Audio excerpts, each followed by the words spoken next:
Well, you made it, the fourth and final part of this guide on how to set up your Google search campaign. Unlike the previous videos, this is the one where we're actually going to get on the tools. So you need to have your Google Ads account created and set up. If you haven't done that yet, you can find the links to the guides on how to do that underneath this video. If you're all set up and ready to go, then let's jump right into it.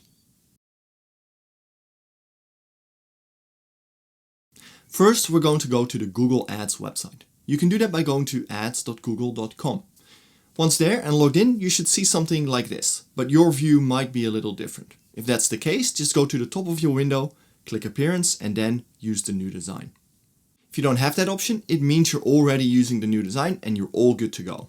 From here, we're going to jump right into making our first campaign by clicking on the blue plus icon and selecting New Campaign. This brings us to the campaign objectives overview. And from here, we're going to select the last option called Create a Campaign without a goals guidance. This will allow us to select only search as the campaign type. So let's select that option and then scroll down to click on Continue. We're now asked which results we want to get from this campaign. And as mentioned in the first video, we'll only be focusing on website traffic and phone calls. So we'll select both those options here, and you'll need to fill in your business details as well. And then finally, we get to campaign name. It doesn't matter what you fill in here, but if you plan on having multiple campaigns, adding a descriptive name here can be helpful. For example, the type of campaign it is and the area you're targeting. Once that's all done, click on Continue. Now, if you get a pop-up about creating a new campaign or using a saved draft at this point, just click Start New because we're making a new campaign. This brings us to the second part of your campaign setup, where we have to select what we want to focus on. It currently says conversions, but we'll need to change that to clicks. The reason for that is because we have not set up any website tracking, as that is a lot more involved to do and would quickly make this guide twice as long. Now, it might feel tempting to leave it on conversions anyways, because that's really what we're after, right?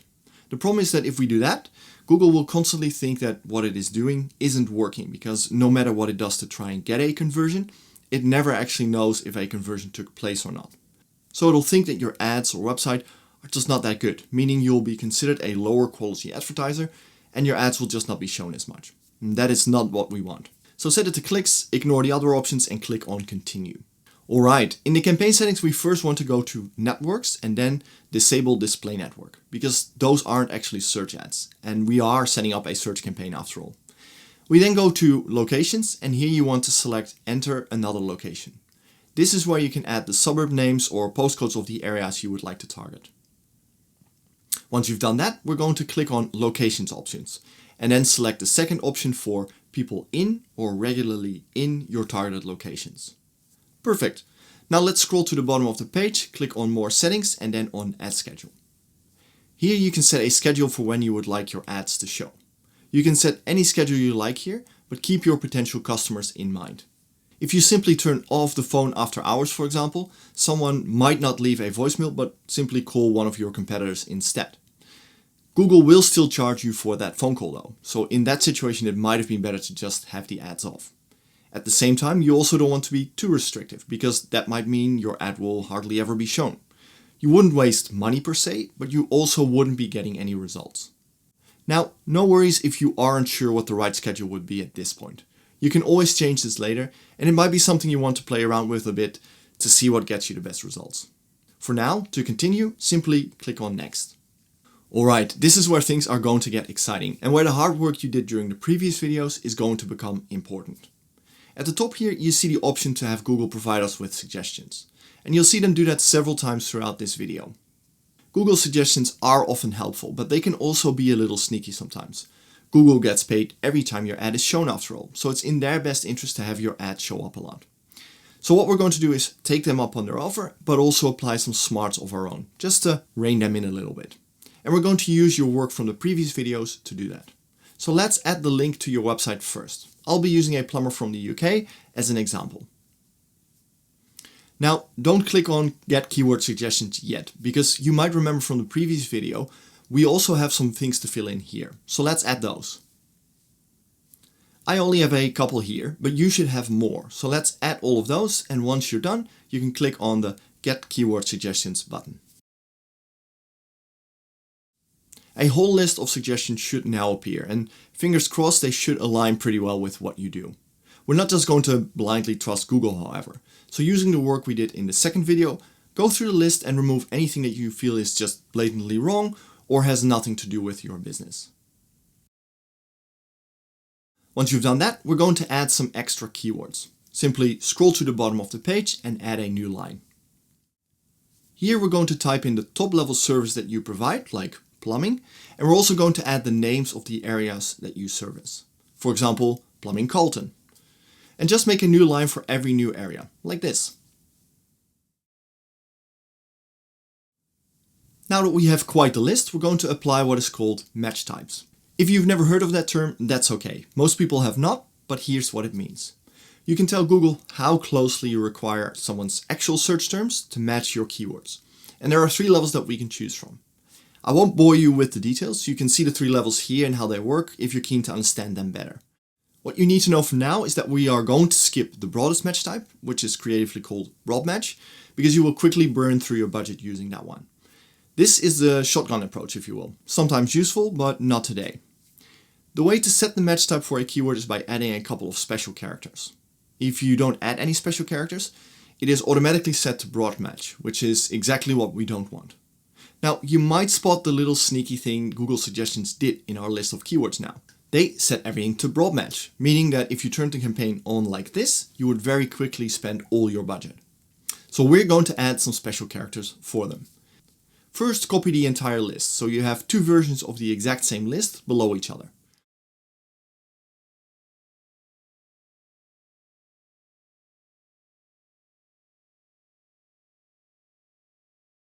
For the first list of keywords, we're going to place every keyword between quotation marks, like this.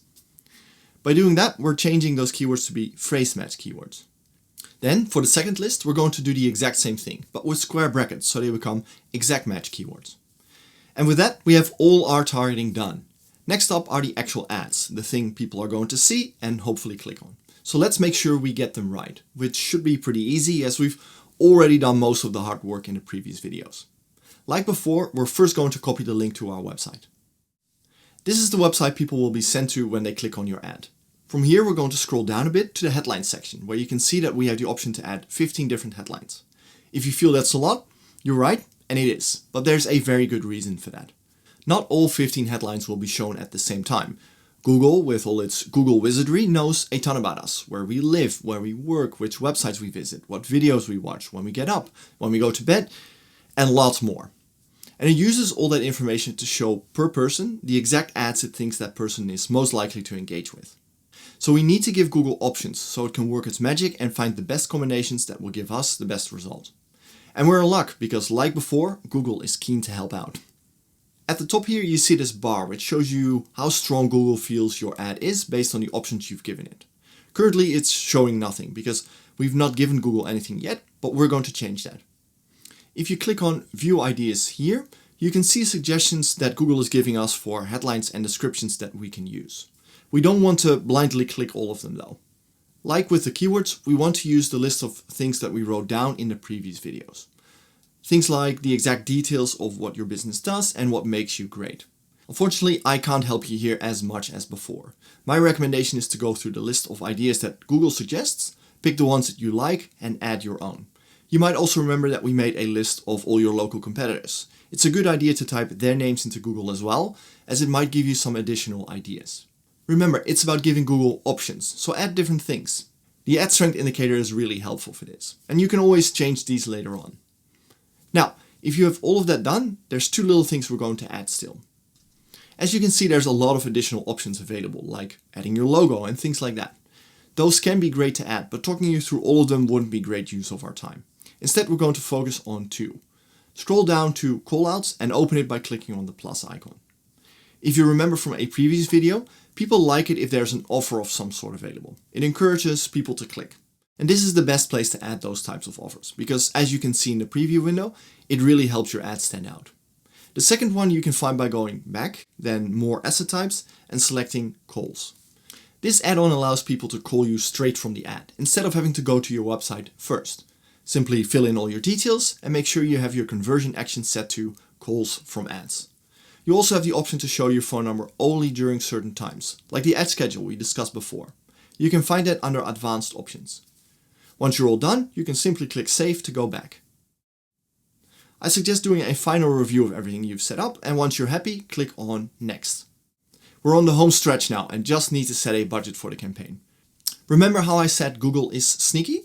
Well, this is another example. As you use Google Ads for longer and maybe even talk to their customer support team, you'll quickly find out that their recommendation is always to spend more money.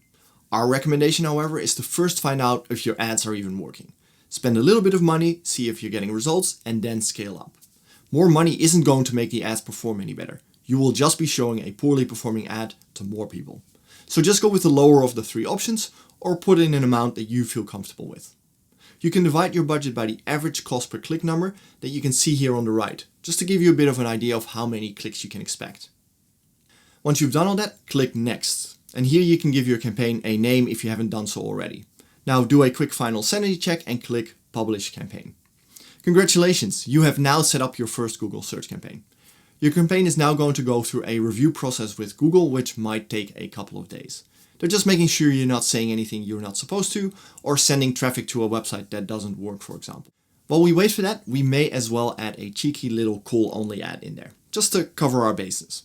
Go to Campaigns and then click on Campaigns again. This is the campaign you just set up. You can see it's currently in review. So let's click on it. You can now see Ad Group 1. This is where you can find all the keywords that we set up and where you can edit them later on if you wanted to. But we're going to go to Ads. Here you can see and edit the ad that we just made, which is now under review. We're going to add a small call ad to this campaign, which we're going to do by clicking on the blue plus icon. And then we're going to select Call Ad. This is basically the same as the call add-on that we set up for our main ad, but now we're setting it up as its own ad as well. This is just a good little ad to also have in the campaign. Simply set it up, make sure you set the conversion actions to Call from Ads, and click on Save New Ad. You now have a campaign with 2 ads in it, and that's everything done. Now it's just a matter of seeing what types of results you get and go from there. So this was a bit of a crash course on Google Ads. I realize this all may have been quite a lot and you may not be entirely sure if you've done it all correctly or what to do next, which is why we're doing free account reviews for the next little while. Pinky promise this is not some sales pitch in disguise. It's just a little sanity check on your account to make sure you're all set up for success. If that's something you're interested in, you can contact me directly or shoot us an email on info@icingonthecake.com.au. Other than that, thanks so much for following along and keep us updated on the results of your campaign.